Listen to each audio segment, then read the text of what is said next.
ഒരു software project ചെയ്യുന്ന ലെവലിലേക്ക് നമുക്ക് എങ്ങനെ എത്തിച്ചേരാമെന്നാണ് ഈ വീഡിയോയിൽ ഡിസ്കസ് ചെയ്യുന്നത്.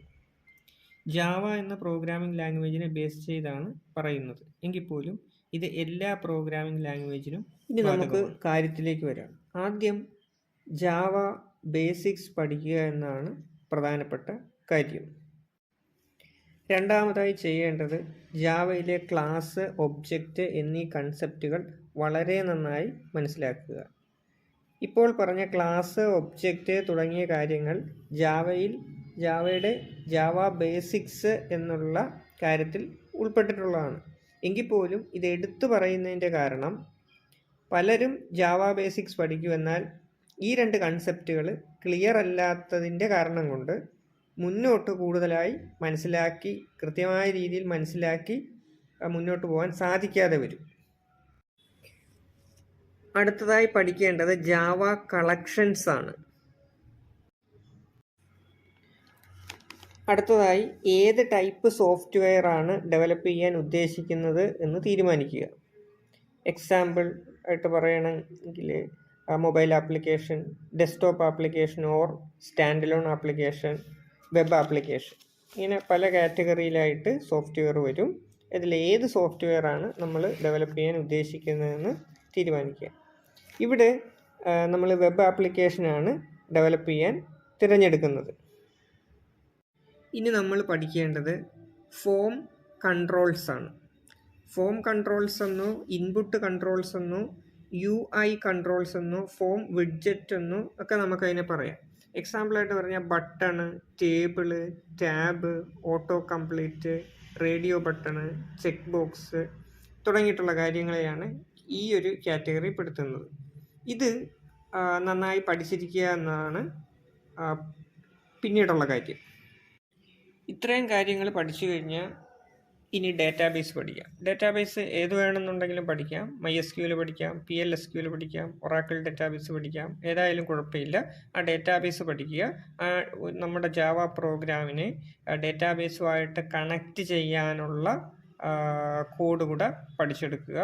അതുപോലെ തന്നെ ഇൻസേർഷൻ, ഡിലീഷൻ, അപ്ഡേഷൻ, അതുപോലെ തന്നെ ഡേറ്റ റിട്രീവൽ, സെലക്റ്റീവ് ഉപയോഗിച്ച് ഡേറ്റ റിട്രീവൽ തുടങ്ങിയിട്ടുള്ള കാര്യങ്ങളും മനസ്സിലാക്കുക. ഇനി നമുക്ക് പതുക്കെ ഒരു പ്രൊജക്റ്റ് ക്രിയേറ്റ് ചെയ്യുന്ന സ്റ്റെപ്പിനകത്തേക്ക് പ്രവേശിക്കാൻ പറ്റും.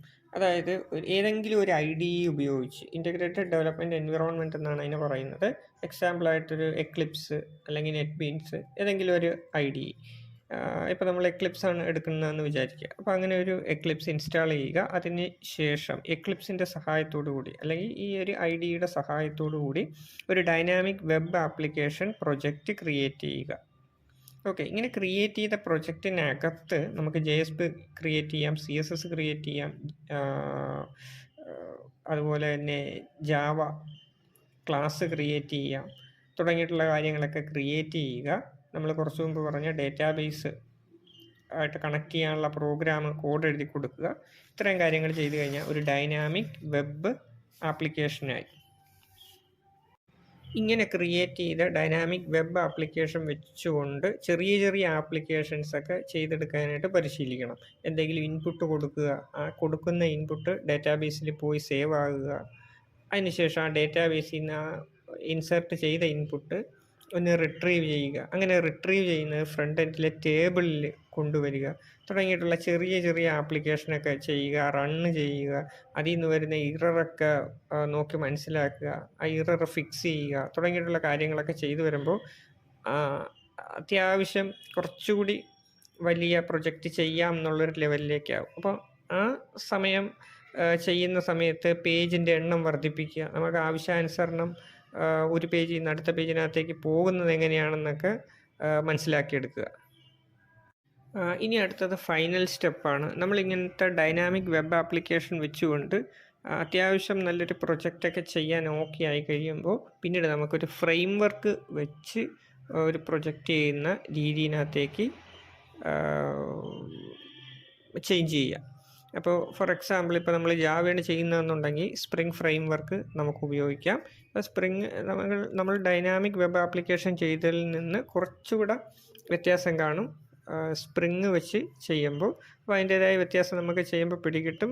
എക്സ്റ്റേണലായിട്ടൊരു സെർവർ ഉണ്ടായിരിക്കത്തില്ല, എംബഡഡ് ആയിട്ടുള്ള സെർവർ ആയിരിക്കും.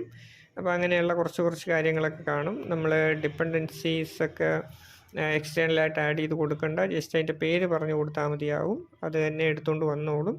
അതുപോലെ തന്നെ നമുക്ക് സ്പ്രിങ് ഫ്രെയിം വർക്കിൽ ചെയ്യുമ്പോൾ ഏതെങ്കിലുമൊക്കെ ബിൽറ്റ് ടൂൾ ഉപയോഗിക്കാം. മേവൻ, ഗ്രേഡിൽ തുടങ്ങിയിട്ടുള്ള ബിൽറ്റ് ടൂളൊക്കെ ഉപയോഗിക്കാം. അതൊക്കെ എളുപ്പമാണ്. ഏതെങ്കിലും ഒന്ന് ഉപയോഗിച്ചുകൊണ്ട് നമുക്ക് പ്രൊജക്റ്റിനകത്തേക്ക് ആരംഭിക്കാനായിട്ട് പറ്റും. അങ്ങനെ പ്രൊജക്റ്റ് ആരംഭിച്ച് കഴിയുമ്പോൾ നമ്മൾ എന്തൊക്കെയാണോ ഡൈനാമിക് വെബ് ആപ്ലിക്കേഷനിൽ ചെയ്തത് ആ കാര്യങ്ങളൊക്കെ തന്നെ ഇവിടെ ഇംപ്ലിമെൻറ്റ് ചെയ്യാനായിട്ട് ശ്രമിക്കുക.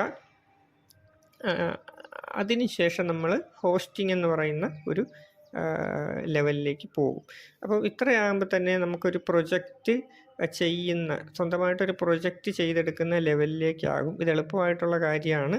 എന്നാൽ കുറച്ച് അതിനോട് ഇൻട്രസ്റ്റ് കാണിച്ച് അതിന് വേണ്ടിയിട്ടൊന്ന് കുറച്ചൊന്ന് വർക്ക് ചെയ്താലും വർക്ക് ചെയ്യുകയും കൂടി വേണം.